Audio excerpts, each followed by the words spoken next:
the late 1970s, Guyana was boiling with discontent. The People's National Congress, in power since 1964, is putting out anti-government fires, in some cases literal fire, across Georgetown. And on the morning of July 14, 1979, an innocent man, Father Bernard Darke, would be consumed. And the Guyana that Father Bernard Darke lived and lost his life in, we must understand the chaotic politics of post-independence Guyana. When Guyana became independent in 1966, then Prime Minister Forbes Burnham and opposition leader Cheddi Jagan publicly embraced. If that was supposed to show political unity, it was not to last. By 1967, the Cheddi Jagan-led People's Progressive Party was crying foul over moves by the governing party to rig the elections next year. This cry would be repeated for the 1973 elections and the 1978 referendum as well, and not without merit. It is undisputed that numerous irregularities, from the registration to the voting process, were flagged during these votes. Even the United Force, once the PNC's coalition partner under Peter de Gar, had broken away from the governing party by then and was crying foul.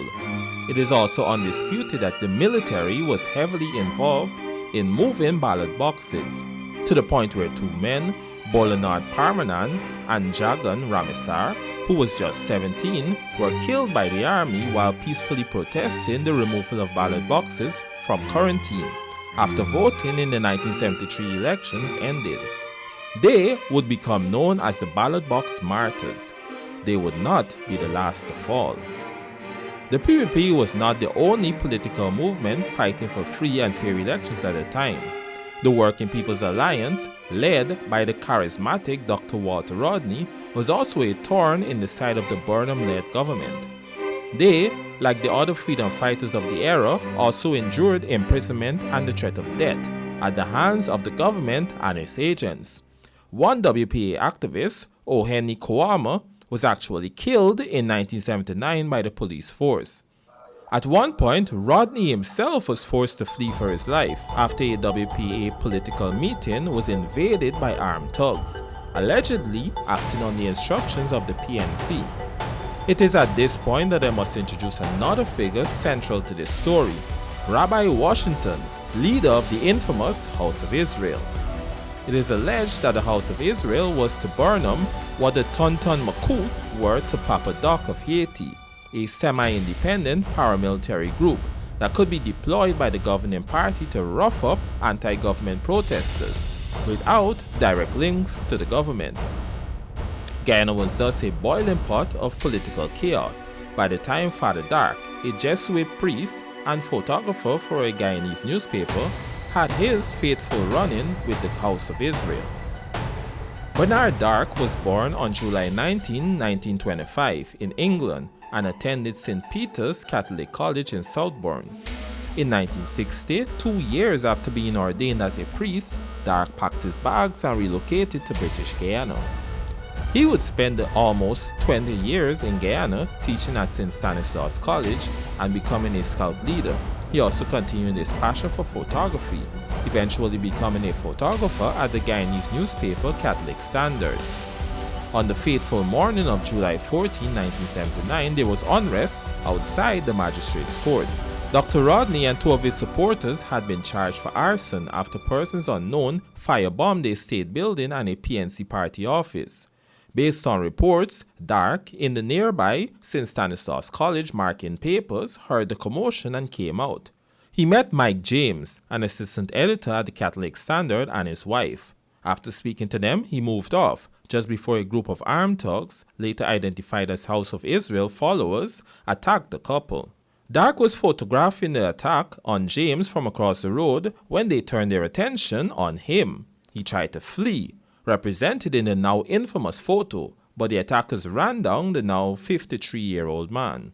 He fell, and his pursuers beat him and seized the camera. Then someone stabbed him in the back. At some point, police arrived and scared off the gang, and Father Darke was transported to the Georgetown Public Hospital, where he died on the operating table. While House of Israel claimed afterwards that it was an out-of-control member gone rogue who killed Father Darke, Reports from that time paint a darker story. You see, the Catholic Standard that Darke worked for was practically the lone established independent press still operating in the 1970s Guyana. It was noted for its investigative pieces on the PNC government, stories that the Burnham government would obviously prefer sweep under a rug. This means the Catholic Standard was on a collision course with the regime. Heading the Catholic Standard was another Jesuit priest, Father Andrew Morrison, himself a character of towering repute in his own right. It was widely believed at the time that far from a random act of violence, the attack on Father Darke was a case of mistaken identity, with Father Morrison, the troublesome Catholic Standard editor, being the intended target. Whatever the reason, Father Darke lay dead. But the notoriety his death brought would be a stain that the House of Israel would not be able to escape, in much the same way as the Burnham government would be stained by Rodney's assassination almost a year later.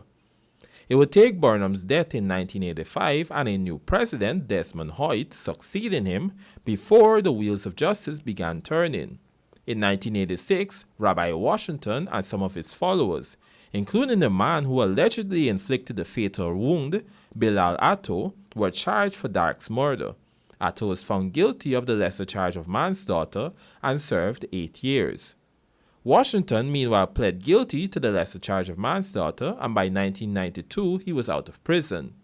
The PPP, which was by then in government under Dr. Jagan, had long called for the expulsion of the House of Israel from Guyana. So, Washington duly departed Guyana for the United States, where he died in 2005. Darke's murder was a flashpoint moment that opened the repression and political upheaval that characterized Guyana in the 1970s to the world's eyes. Notably, however, it did not end the struggle for free and fair elections. If anything, it would inspire many others, while memorializing Father Darke's name.